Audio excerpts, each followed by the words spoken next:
Halo semua, gimana kabar kalian hari ini? Semoga kalian selalu diberikan kesehatan yang tidak terbatas dan senantiasa selalu dianugerahkan rezeki yang sangat berlimpah. Pada kesempatan kali ini saya akan membahas sebuah kisah yang sangat memprihatinkan di mana kejadian itu terjadi kepada seorang selebgram yang berparas sangat cantik dan berasal dari kota Surabaya. Si selebgram itu ditemukan sudah dalam keadaan yang tidak bernapas di dalam kamar indekosnya. Dia mengalami bekas jeratan yang cukup dalam di sekujur tubuhnya, hingga ada sebuah kabel chargeran yang terbentang pada bagian lehernya. Menurut keterangan yang berhasil saya dapatkan, diketahui bahwa ternyata otak atas kejadian tersebut didalangi oleh adik kandung dari korban itu sendiri. Dia mengaku bahwa semua yang dia lakukan adalah akibat dari perilaku buruk kakaknya yang sudah merendahkan harga dirinya. Dalam beberapa informasi juga didapatkan bahwa keduanya ternyata memang memiliki hubungan yang tidak baik sudah sejak lama. Mereka sering terlibat pertikaian di media sosial dan saling sindir mengenai latar belakang kehidupannya masing-masing. Terlebih dalam pengakuan yang disampaikan oleh si adik. Di sana dia bercerita bahwa si korban sering sekali mengucapkan perkataan yang serampangan.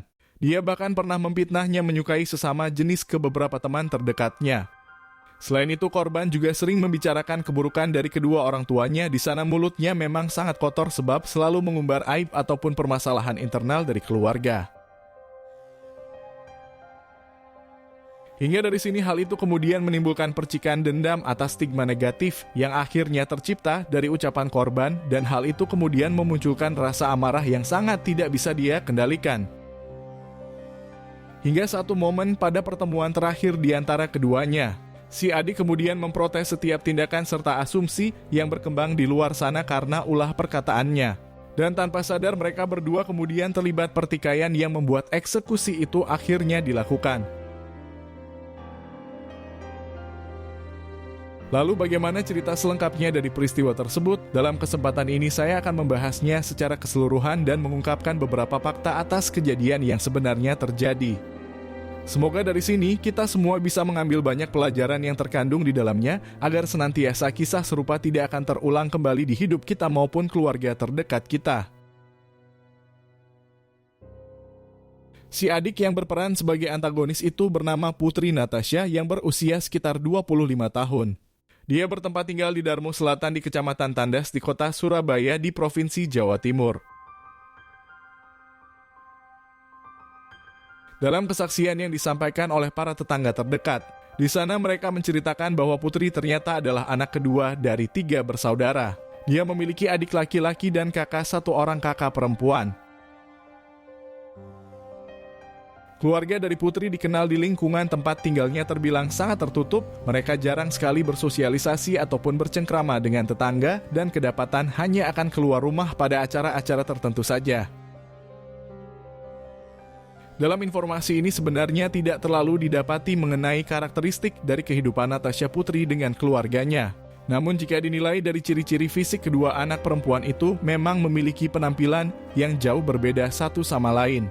Para tetangga itu menyebutkan bahwa Natasha Putri dikenal sebagai seorang gadis yang cukup pendiam. Dia berperawakan sangat besar dengan tubuhnya yang berotot seperti menyerupai seorang laki-laki. Sementara kakaknya yang bernama Sandra lebih sedikit memiliki empati. Dia adalah seorang selebgram yang memiliki pengikut yang terhitung banyak di media sosial. Dan gadis itu memang berparas sangat cantik serta bentuk tubuhnya sangat profesional seperti seorang model. Menurut keterangan yang saya dapatkan, pada awal masa remaja sebenarnya Natasha Putri tergolong sebagai seorang murid yang cukup berprestasi. Tubuhnya juga jauh lebih langsing dan nilai akademisnya sangat bagus dibanding teman-teman sekelasnya. Akan tetapi perubahan itu kemudian muncul pada usianya yang menginjak sekitar 17 tahun. Potensi akademis yang dimilikinya ternyata tidak dia teruskan ke jenjang pendidikan tinggi. Gadis muda itu malah berpaling dan berkeinginan untuk menjadi seorang petarung jalanan. Sejak beberapa tahun yang lalu, Natasha Putri ternyata sudah menekuni pekerjaan sebagai seorang pegulat. Dia memutuskan untuk menjadi fighter atas keinginan dan kemauannya sendiri. Ketika itu Natasha memusatkan pelatihan di salah satu pusat kebugaran di kota Surabaya. Dia berlatih di sepanjang hari dan tak mengenal lelah untuk mewujudkan impiannya tersebut. Dan setelah Natasha Putri merasa bahwa dia sudah siap untuk bertanding, gadis muda itu kemudian sempat mengikuti banyak kejuaraan antar daerah di Provinsi Jawa Timur. Dia benar-benar berambisi untuk menjadi seorang petarung profesional. Dan itu terbukti dari bentuk tubuhnya yang terlihat sangat besar serta dinilai cukup tangguh. Akan tetapi sayangnya apa yang diinginkan oleh Natasha Putri malah membuat banyak pertentangan di dalam keluarganya. Kedua orang tua gadis itu bahkan sempat membanding-bandingkan hidupnya dengan si kakak yang jauh berbeda. Sandra seolah selalu dipuja karena memiliki kehidupan yang teratur selayaknya wanita pada umumnya. Mereka berdua memang berada pada garis lintang yang tidak sama dan selalu menjadi problematika untuk kedua orang tuanya. Tidak hanya itu, sindiran juga datang dari Sandra yang selalu menganggap dirinya lebih hebat. Sandra sering sekali mencemooh mengenai pilihan hidup dari adiknya tersebut. Dia beranggapan bahwa sebagai seorang wanita yang berlatar belakang dari keluarga yang cukup mapan, pilihan menjadi seorang pegulat adalah tanda tanya yang besar dan itu sangat tidak masuk akal. Akan tetapi meskipun banyak pertentangan yang harus dilalui oleh Natasha Putri, gadis itu tetap memperjuangkan impiannya dan dia tidak pernah patah semangat.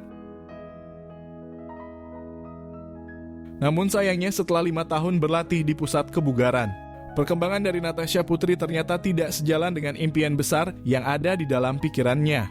Dalam kurun waktu itu dia selalu saja kalah ketika mengikuti perlombaan. Dia bahkan dinilai oleh pelatihnya sebagai seorang yang tidak memiliki bakat di bidang tersebut. Disinilah polemik batin yang dirasakan oleh Natasha Putri semakin membuatnya hancur, tidak diberikan dukungan oleh keluarga maupun orang-orang terdekat membuat mentalnya semakin jatuh. Banyak orang yang selalu membandingkan kehidupannya dengan Sandra yang memang jauh berbeda. Dia bahkan dianggap sebagai seorang anak yang tidak berguna dan selalu membuat malu keluarga besarnya. Apalagi sikap yang ditunjukkan oleh Sandra semakin menjadi-jadi. Kekalahan dalam mengikuti perlombaan selalu dibahasnya di akun media sosial miliknya. Kakak tertua itu bahkan menghinanya dengan umpatan yang cukup kasar. Dia juga mempermalukan ibunya sendiri dengan berkata bahwa si ibu tidak becus dalam mengurus anak keduanya. Hingga hal itu kemudian sempat membuat mereka sampai bertengkar di rumah. Keduanya saling berdebat cukup keras dan tidak ada yang mau mengalah satu sama lain. Dari sanalah Natasha Putri kemudian memilih untuk keluar dari rumah. Dia memutuskan untuk menetap di sebuah indekos agar bisa hidup tenang dan jauh dari bayang-bayang kakak kandung sendiri. Dalam beberapa kesaksian yang disampaikan oleh pihak keluarga, di sana mereka mengungkapkan bahwa sikap yang diambil oleh Sandra sebenarnya adalah bentuk dari kepeduliannya terhadap sang adik. Dia merasa bahwa pilihan hidup dari Natasha sebagai seorang petarung tidak sesuai dengan kodratnya seorang wanita. Dan dalam hati kecilnya Sandra menginginkan kehidupan yang lebih baik untuk adiknya tersebut. Akan tetapi sayangnya cara yang dilakukan oleh Sandra cenderung sangat berlebihan. Banyak sekali kata-kata hinaan yang dicurahkan di media sosial. Dan beberapa makian itu juga tertuju langsung kepada Natasha secara keseluruhan. Hingga hal tersebut kemudian membuat gadis 24 tahun itu tentu merasa sangat sakit hati. Umpatan yang terlontar dari sang kakak menimbulkan pergolakan batin serta rasa dendam. Dalam keterangan yang disampaikan oleh Natasha Putri di hadapan para petugas, di sana dia bercerita bahwa dirinya sudah jengah selalu ditindas oleh Sandra. Setiap hari dia selalu melihat postingan kakaknya itu selalu mencibirnya. Dia juga selalu membanding-bandingkan kehidupan mereka berdua. Sandra seolah merasa dirinya lebih baik dan dia satu-satunya anak yang paling berguna di keluarga mereka. Sandra juga selalu memposting keburukan dari kedua orang tua mereka. Beberapa permasalahan internal yang seharusnya tidak diboleh dibagikan ke publik malah dia posting tanpa merasa bersalah. Sebenarnya Natasha Putri sudah tidak mau meladeni sikap yang ditunjukkan oleh Sandra. Kakak perempuannya itu memang memiliki watak yang sedikit sombong. Banyak hal yang membuatnya sakit hati ketika melihat tingkah lakunya yang seenak jidat. Putri Natasha menyadari bahwa memang kehidupan dari Sandra jauh berada di atasnya. Kemapanan dalam hal pekerjaan ataupun finansial juga sudah dia miliki. Apalagi soal percintaan si kakaklah yang menjadi juaranya. Namun Natasha Putri juga tidak terima jika kehidupannya selalu saja direcoki. Dia sudah dewasa dan apapun pilihan yang diambilnya pasti ada konsekuensi yang akan terjadi.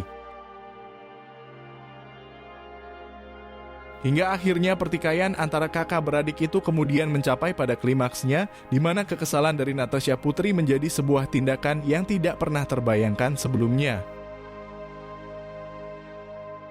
Menurut keterangan yang saya dapatkan ketika itu, Natasha Putri melihat sebuah postingan di akun media sosial kakaknya dan dia kembali menyerangnya dengan perkataan yang menyudutkan serta berisi makian dan penghinaan.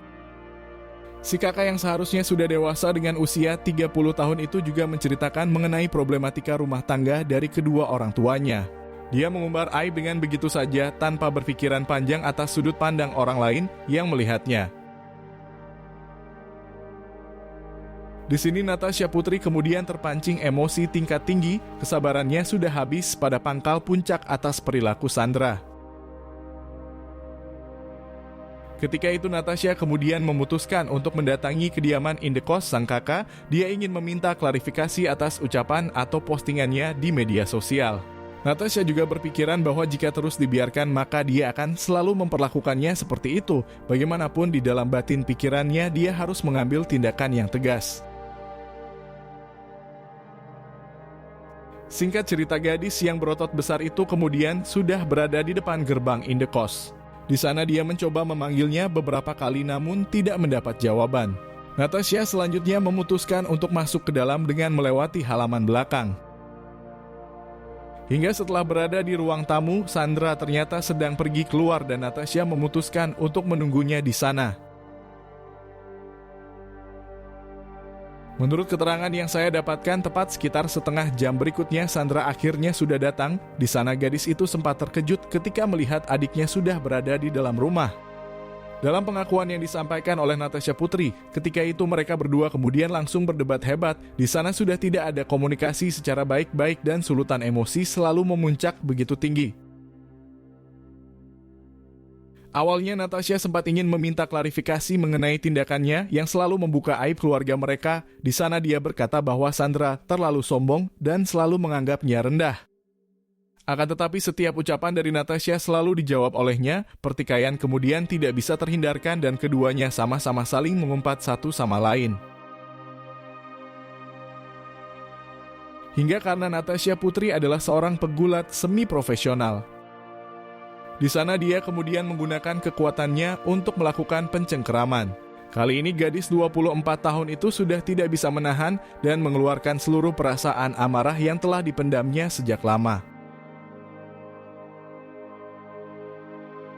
Dan pada akhirnya niatan Natasha kemudian berubah ke arah yang negatif. Perdebatan itu kemudian membuat Natasha berpikiran untuk melakukan sebuah eksekusi.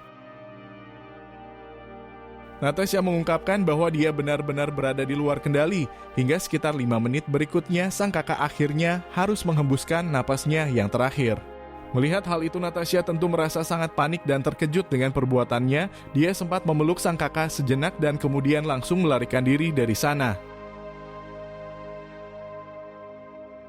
Singkat cerita, beberapa jam berikutnya satu orang penghuni indekos kemudian menemukan Sandra dalam keadaan yang terbujur kaku. Di sana dia langsung meminta tolong ke warga yang lain dan langsung melaporkan kejadian itu ke kantor kepolisian. Para petugas yang sudah berada di sana kemudian langsung mengevakuasi Sandra. Bersama dengan tim medis mereka akan melakukan penyelidikan yang lebih mendalam. Para petugas juga menemukan beberapa bukti pendukung atas kejadian tersebut. Satu kamera tersembunyi akhirnya ditemukan dan memperlihatkan Natasha Putri yang menjadi dalang atas tragedi itu. Natasha kemudian diringkus di tempat persembunyiannya. Tanpa perlawanan dia akhirnya mengakui semua perbuatan yang sudah dirinya lakukan. Menurut keterangan yang saya dapatkan, Natasha Putri kemudian dinyatakan bersalah di ruang pengadilan. Di sana para pengadil kemudian memvonisnya 15 tahun kurungan di dalam penjara.